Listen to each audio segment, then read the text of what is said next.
What in the fuck was that? What the fuck? Oh my fucking god. Ugh. Fucking now Charles is boring too. Jesus Christ.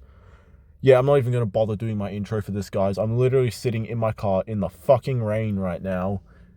Ugh, this card was fucking arse, bro. Like, ugh, let's get into it. Alright.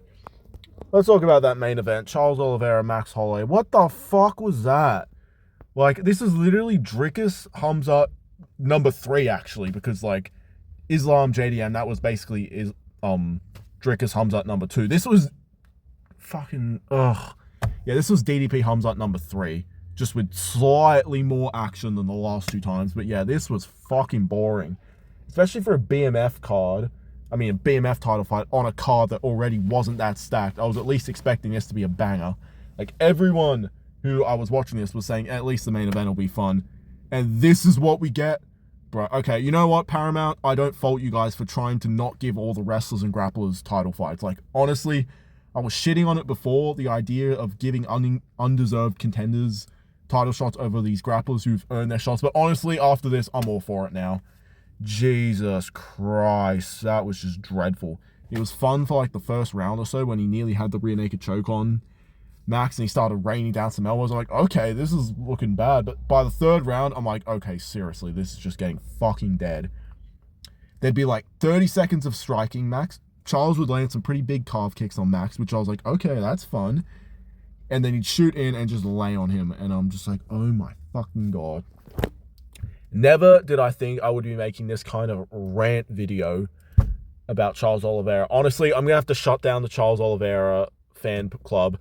My friend who I'm sitting in the car with, he's deleting all his Charles Oliveira edits. We're throwing out all our Charles Oliveira merch, all the posters, everything. It's all gone. Sorry, Charles. We disown you now. I renounce you, in the words of Christian Bale from Thor: Love and Thunder. We renounce you, Charles Oliveira. Just like we renounce Hamzat. Do you have anything you'd like to say, Nick? I was disappointed. That's all I can say. Yeah, even though you can't see my friend's face right now, or either of our faces, he's crying his eyes out right now in disappointment of what he just watched. Ugh, fuck me. Get rid of the BMF belt. Seriously, it's gone on for long enough. It's pretty much just an excuse. See, this is the thing. They used to actually stack the BMF cards. Like, for Masvidal Diaz, that was actually a good card. Even for Gaethje Poirier, too, that was a good card. But these last 2 BMF cards, now they're just using it as an excuse to give us shit cards when they couldn't be bothered to get any title fights. Like the Poirier Holloway 3 card, that was pretty shit. This card might have been even worse. And the cards on paper, I mean, in real life, turned out even worse than what they were on paper. I mean, we did get 2 fun knockouts, but... oh, fuck me dead, bro. This was just... yeah. Man, I'm just... fuck me dead. Yeah, like I've been saying, Charles, I renounce you. That was just unacceptable.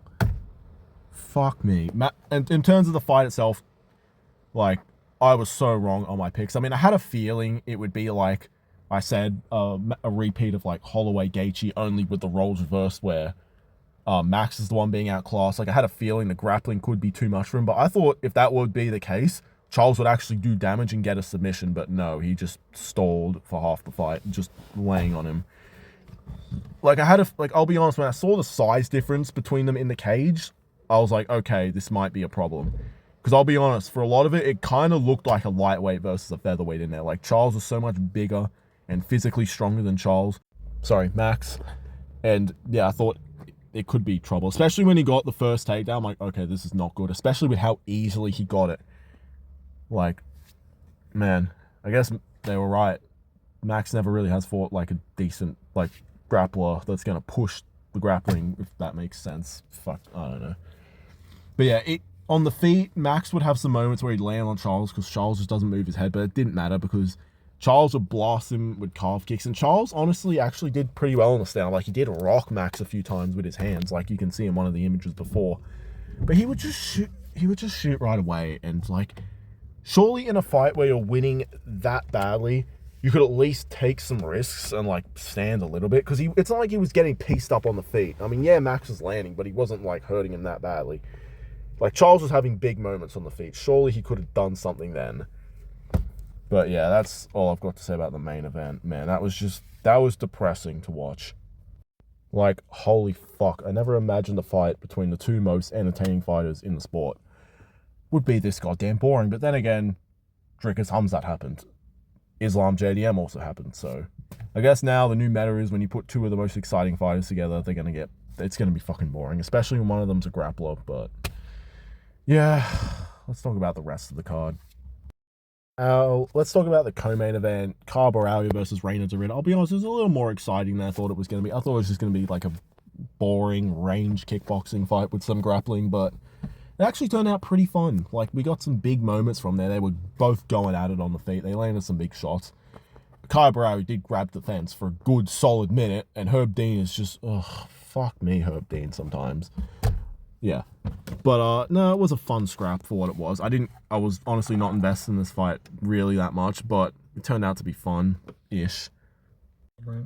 Honestly, it could have been so much worse. Like, I thought the main event would be a banger and this would be F, but, man. Yeah, Kyle Borralho wins. As far as what's next for these guys, I don't know. I guess you give Reina Dorita fucking, I don't know, the loser of Pyfer and Izzy. And then Kyle Borralho, maybe the loser of Brendan Allen and DDP if that fight happens. So, yeah. And now let's talk about the rest of the card. So as you can see on the screen, these were my picks. Like, I'm not going to bother going through each of these, like finding images for each of these fights individually because I really just could not care, especially after what I just witnessed. But yeah, starting with Cody Garbrandt and whatever this fucking chink's name is, I don't know how Cody Garbrandt won that, even with the point deductions. Like, he pretty clearly lost all 3 rounds quite convincingly.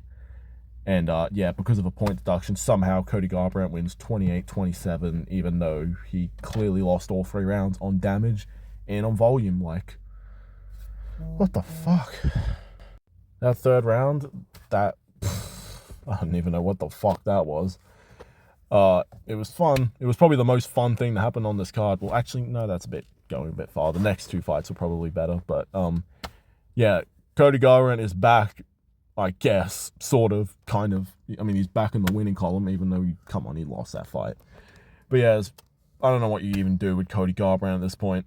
Maybe give him Cheeto next, and then watch Cheeto slime him out. Because, yeah. And, yeah, I don't care about this other chink's name, so, yeah. Gregory Rodriguez got a brutal KO over Bruno Ferreira after getting KO'd by him last time, 3 years ago. This time he returns the favor. That kicked the card off to a good start. Like, honestly, I looked away for 1 second. I turned my head back and he's on the floor. I'm like, what the fuck? And I watched the replay and it was a brutal right hand that got him. So that was a good way to kick off the card. Next, racially motivated Drew Dober comes in again and destroys Mike. Well, I wouldn't say destroys Michael Johnson, but he flatlines him after a back and forth fight where he got tagged a few times. Raul Rosas Jr. smudged Rob Font to a decision. I mean, I'm really glad I changed my pick last minute because I was picking Rob Font up until fight week, where I'm like, you know what, I'm picking Raul Rosas. Ugh. I really do not care about Raul Rosas Jr. He's the biggest industry plant ever. Like, who are we even going to give him next? Like, fuck. As far as Rob Font, bro, just retire. Actually, maybe give Raul Rosas Jr. Cheeto next, or give him Cody Garbrandt even. But yeah, Rob Font, bro, just retire. He's old, looks slow, and he has 0 grappling. And then yeah, I've already talked about the co-main and main, and also the White House card or the Epstein card got announced. Can't believe they're actually calling it UFC fucking Freedom, whatever. But yeah, I'll do a separate video on the White House card. But can I just say, I actually kind of like the White House card. I'll be honest, I was expecting a lot worse. I was expecting a fucking Kayla Harrison co-main. Like, thank God that's not what we're getting. But because there's nothing else to talk about, I'm probably going to do a separate video on it. But yeah, no, I'm actually all right with the White House card. Like, considering what we could have gotten, it's not so bad. Like, yeah, Bo Nickal's on there against fucking Kyle Dorcas. Like, yeah, that's a thing. But it's not terrible. It's not terrible. I'll say that much. It could have been so much worse. Although it's on a Sunday in America, which means in Australia, it's going to be on a Monday. Kind of like, it's probably because they're trying to do it like the Super Bowl. But yeah, that means I'm going to have to blow off work for it. So yeah, fucking let's do it. I might even blow off trainings, but we'll see what happens. But yeah, this card just fucking sucked. I mean, it got off to a good start with 2 KOs. But then fucking Raul Rosas Jr. stunk up the card as usual. The co-main event turned to be fun. And the main event, fucking hell. Yeah, like I said, get rid of the BMF title. Get rid of grapplers from the sport. Paramount, I don't blame you. If this is what the grapplers are going to keep on doing, even grapplers who I thought were fun, like Oliveira and Hamzat and Islam, like if these are supposed to be the entertaining grapplers and they're giving us this shit, like you can only imagine what someone like Movzar's going to do. Or what fucking Makayev would do if he comes back to the UFC. So yeah. Also, I'm picking Tatsuro Taira to beat Joshua Van after seeing this. That's also happening, but yeah. Fucking hell. This is a shit card. By far, it's definitely the worst card of the year so far, even though we've only had 3 cards. Got off to a good start, but then it just... yeah. Well, I can't believe we're living in a world where Sydney had a better card than Las Vegas. And usually we get the worst, most abominable filth of all time. And Las Vegas usually gets all the good shit, but... yeah. This card fucking sucked. This main event sucked, and I never want to see the BMF title ever again. But yeah, that's going to do it for today, guys.